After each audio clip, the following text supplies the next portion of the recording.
Pero la palabra discípulo yo leía y en la Biblia aparece en el Nuevo Testamento 261 veces la palabra discípulo. Vamos ahí en Mateo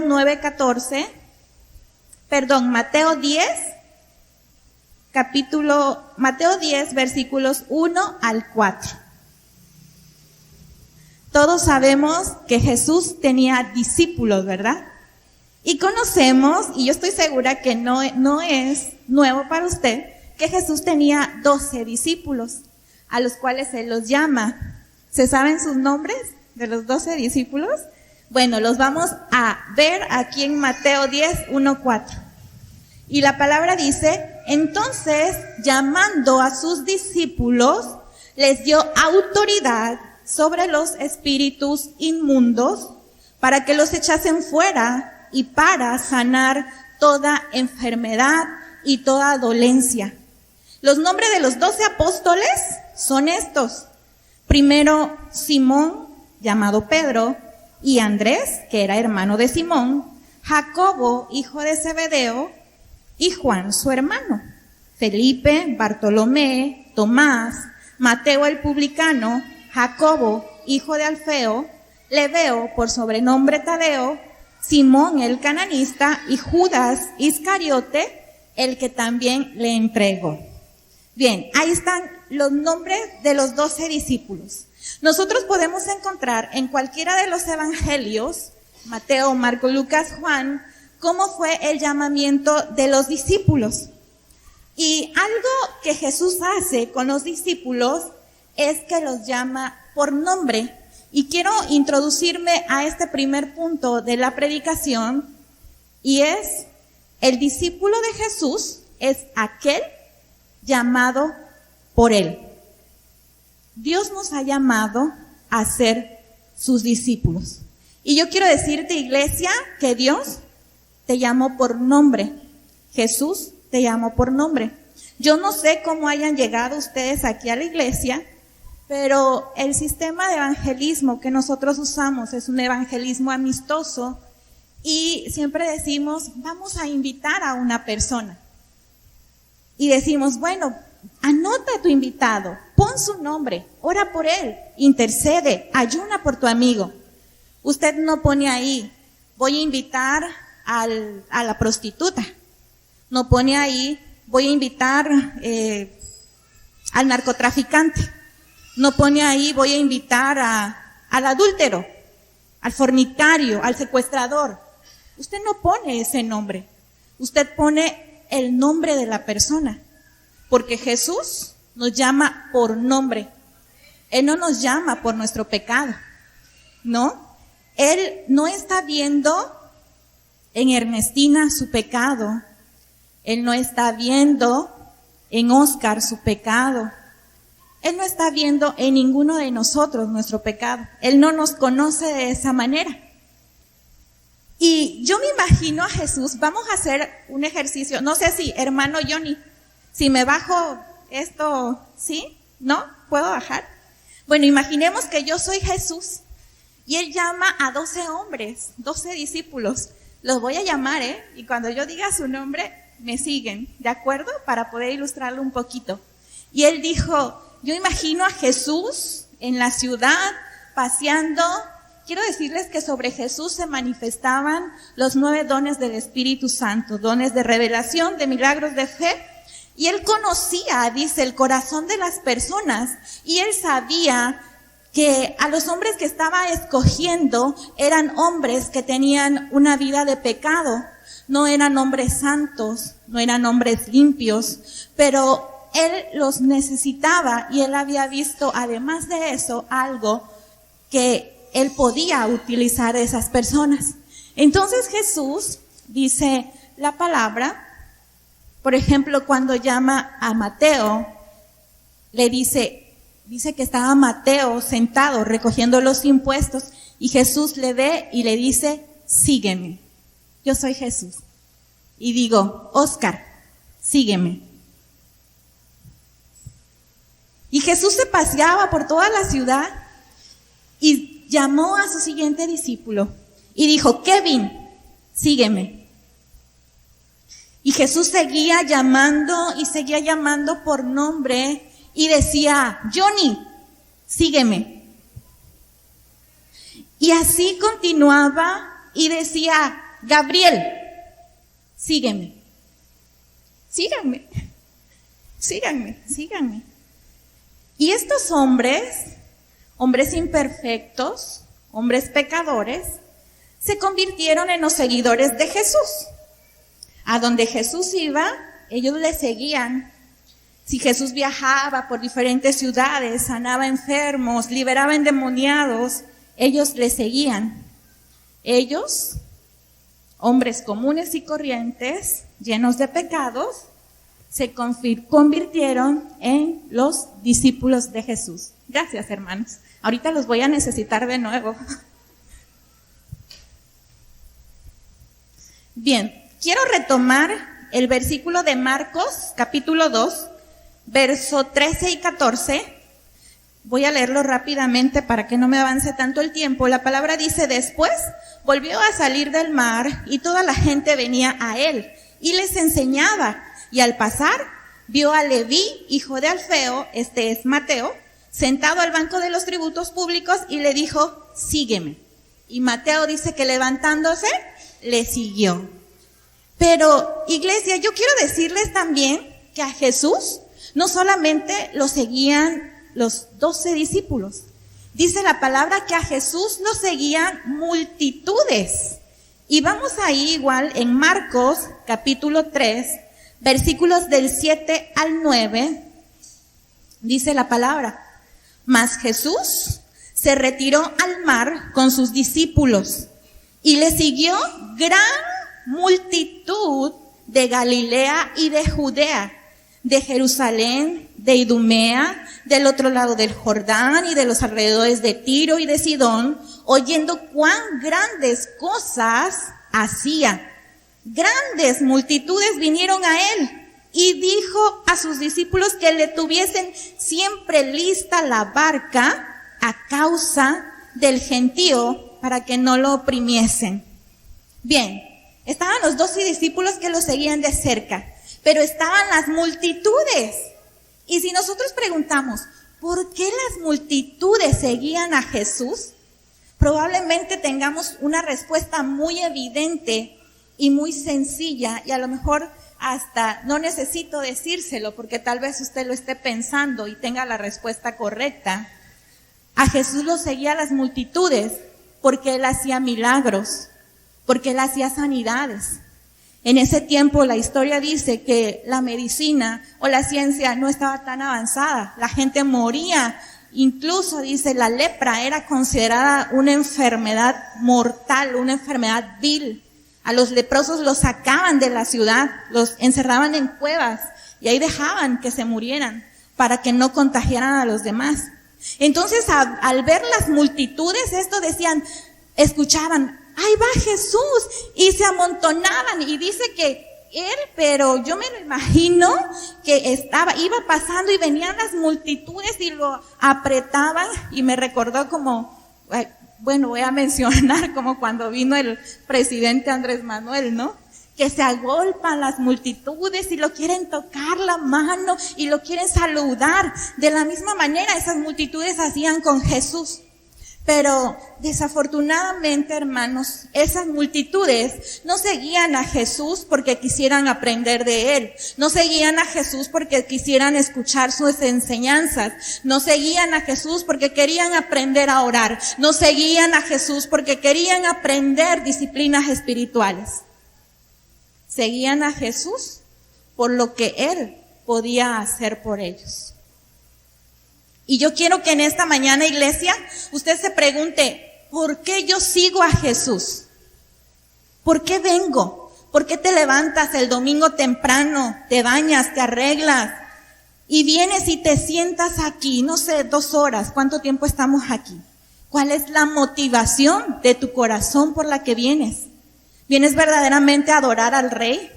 ¿Vienes en la condición de discípulo a aprender? ¿Quieres aprender disciplinas espirituales? ¿Quieres verdaderamente ser salvo? ¿Quieres verdaderamente la vida eterna? ¿O vienes como las multitudes, solo a ver qué puedes sacar de este lugar, solo a ver si Jesús te hace un milagro, solo a ver si Jesús te libera.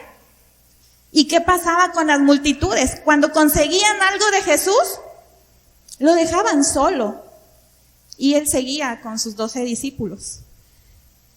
No seamos, hermanos, como esas multitudes. Vengamos a la iglesia verdaderamente por la condición o por la intención correcta de nuestro corazón.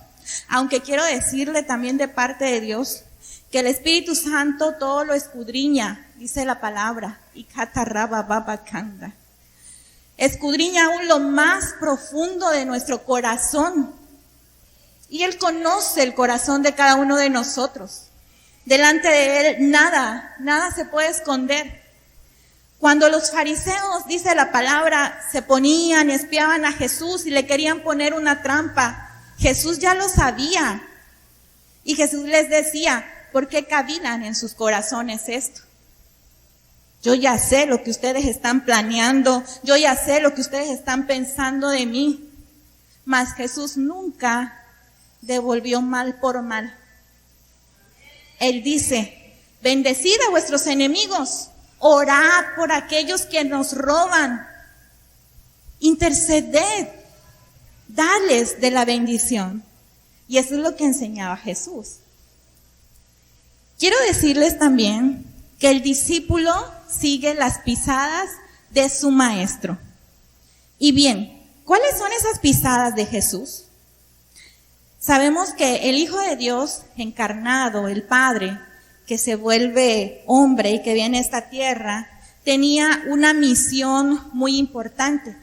Y esa misión era poder morir para darnos a todos nosotros salvación. Ese era su principal objetivo de Jesús. Pero muy ligado a esto, Él llamó a 12 hombres comunes, como yo les decía, como cualquiera de nosotros, a que más tarde llevaran a cabo la gran comisión.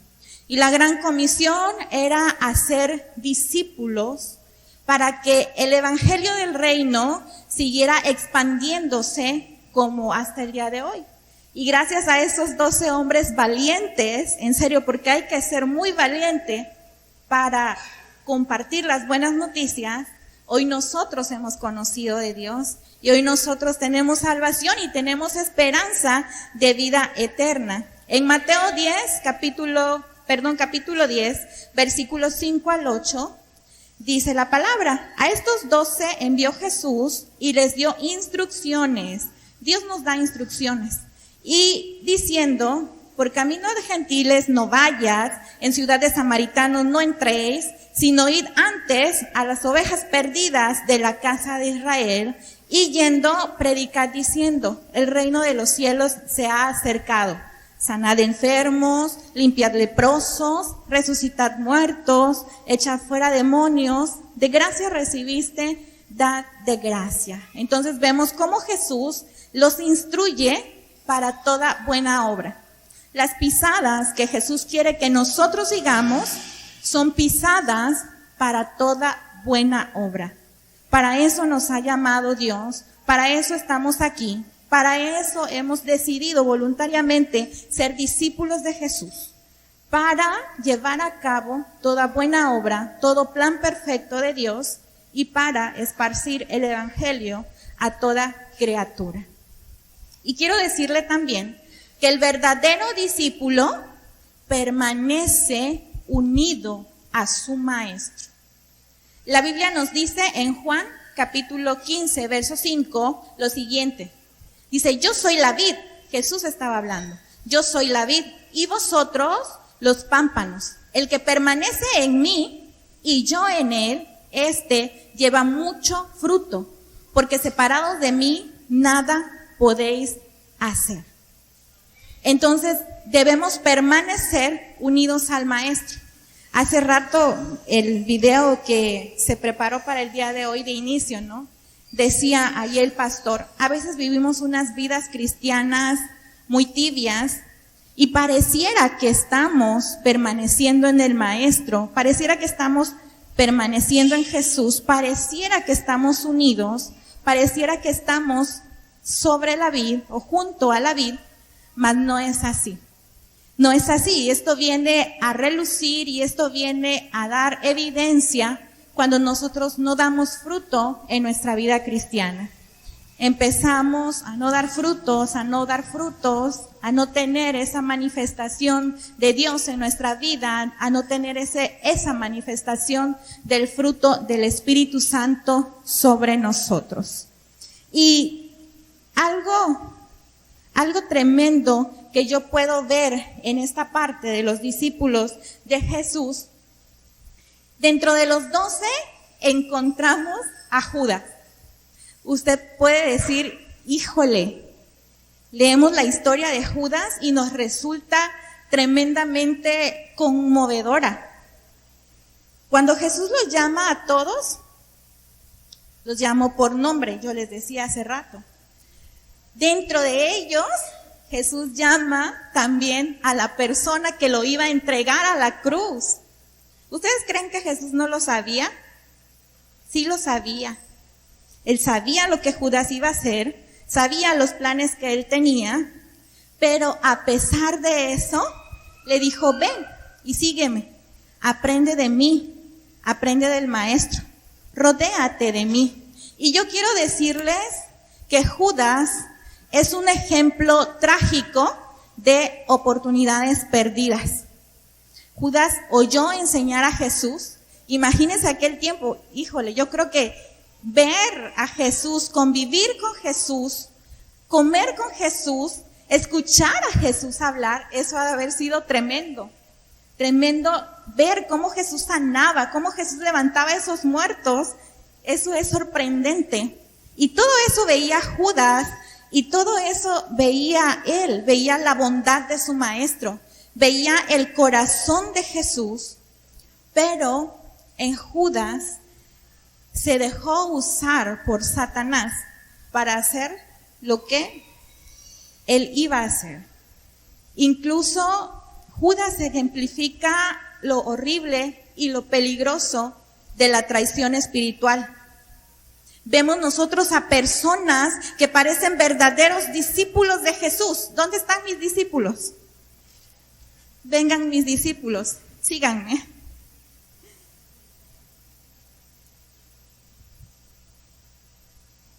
Síganme, discípulos. ¿Quién es el discípulo más grande? El hermano Johnny. Bien, imaginemos que son 12, ¿verdad? No son 12. Pero todos iban y seguían a Jesús. Y estas son mis pisadas. Ustedes sigan mis pisadas. Y dentro de ellos también iba Judas. Y Judas seguía las pisadas de Jesús. Pero llegó un buen momento en que pareciera que Judas estaba siguiendo las pisadas de Jesús, pero ya no las seguía. El más grandote es el hermano Johnny. Venga, hermano Johnny, necesito que se ponga al lado mío. Y síganme. Pero Judas iba, y ustedes pueden ver allá, y Judas va dando las mismas pisadas que yo. ¿Sale? La multitud puede decir, está unido a su Maestro, está pegado a su Maestro. Pero Judas no está siguiendo las pisadas de Jesús. Judas está dando sus propias pisadas. Está siguiendo otras pisadas, mientras el resto sí sigue las pisadas de Jesús. Gracias, hermanos.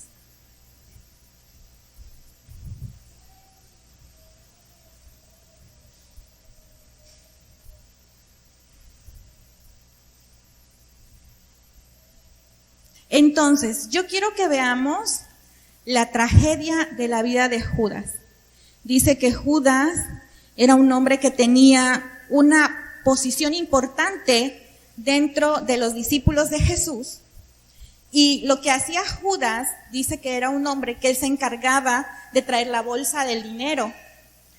Y ¿recuerdan la historia en la Biblia cuando aquella mujer, Jesús entra a una casa a comer y entra aquella mujer y quiebra un perfume costoso, dice, y lo derrama sobre Jesús? En los evangelios, en Marcos y en Juan, no me quiero equivocar y no quiero poner palabras a lo mejor que no hay en la Biblia, pero en Marcos dice que sus discípulos se enojaron, que dijeron, ¿cómo, Jesús? ¿Por qué permitiste eso? Este perfume que cuesta 300 denarios, que era el salario de un año de un trabajador, este perfume que cuesta 300 denarios, lo hubiésemos podido vender y de ahí hubiéramos obtenido dinero para repartirlo a los pobres. ¿Y quién creen que dijo eso? Judas. Judas dijo eso. Pero las intenciones de Judas no eran las correctas. A lo mejor uno puede decir, wow, Judas tenía tanta compasión por los pobres que le quería dar. No. Él sabía que si vendían ese perfume, ese dinero iba a ir a la bolsa que ellos tenían para lo que usaban y que de ahí, ¿qué creen que iba a hacer Judas? Iba a sustraer del dinero de esa bolsa y iba a hacer y iba a tomar lo que él quisiera. Y vemos después más tarde en los evangelios cómo Judas entrega a Jesús. Y va, dice, donde los principales sacerdotes, y va y les dice, ¿saben qué? Yo soy íntimo de Jesús. Yo conozco a dónde va, yo conozco qué hace, yo conozco sus planes, yo sé a dónde él va a ir tal día.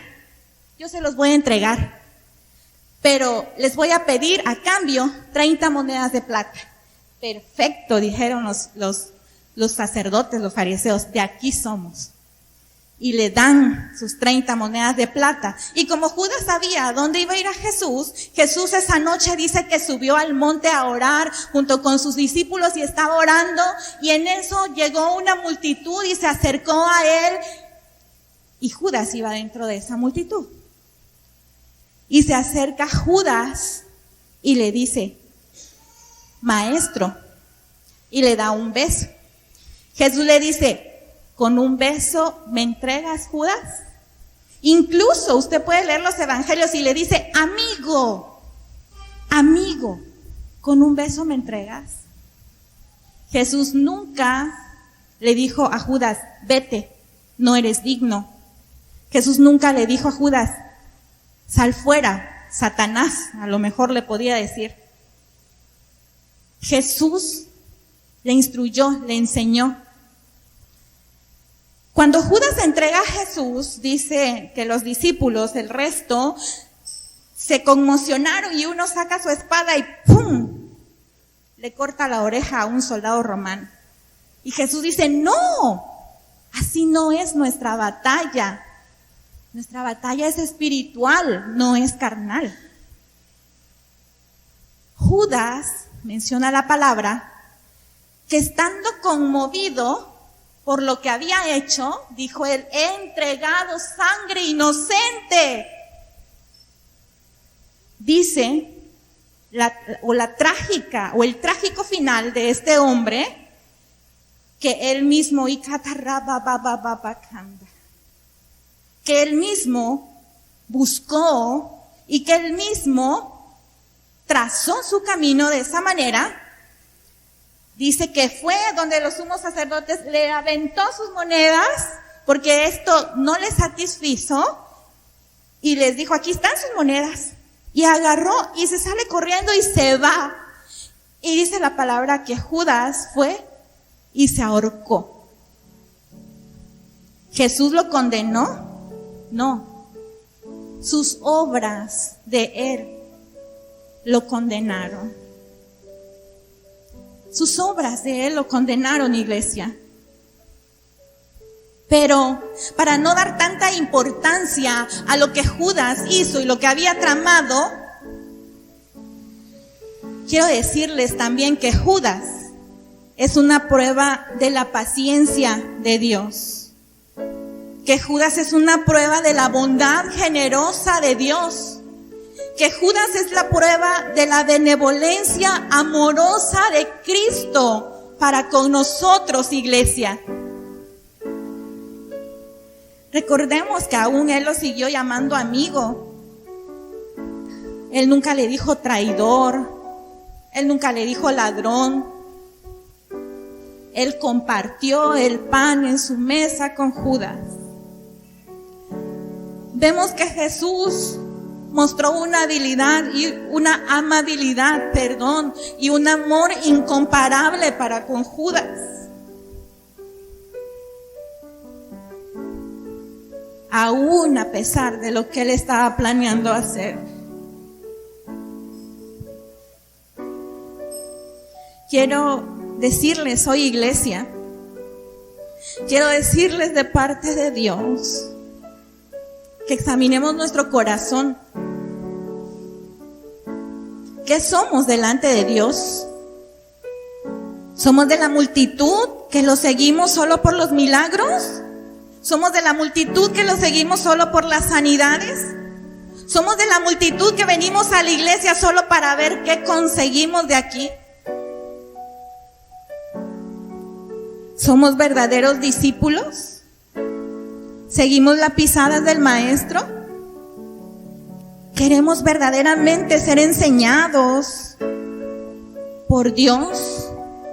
Queremos aprender a orar, queremos aprender a ayunar, queremos tener una relación íntima con Dios, queremos tener una relación íntima con el Espíritu Santo. ¿Es usted? Lo puede responder. ¿O estamos hoy en la condición de Judas? En la condición del traidor, en la condición de aquel que aparentaba seguir las pisadas del Maestro, pero no las estaba siguiendo verdaderamente. En la condición de aquel que aparentaba ser su amigo, pero no lo era. Póngase de pie, iglesia. Yo sé que yo les decía al inicio, el Espíritu Santo no solo me ha hablado a mí, yo sé que nos ha hablado a todos. Y quiero leerles lo que dice Jeremías 31, capítulo 31, versos del 3 al 5. Y llévese esta palabra en su corazón. Dice Jeremías: Jehová se manifestó a mí hace ya mucho tiempo, diciendo: con amor eterno te he amado, por tanto te prolongué mi misericordia. Aún te edificaré y serás edificada, oh Virgen de Israel. Todavía serás adornada con tus panderos y saldrás en alegre danza y catarrababababakira.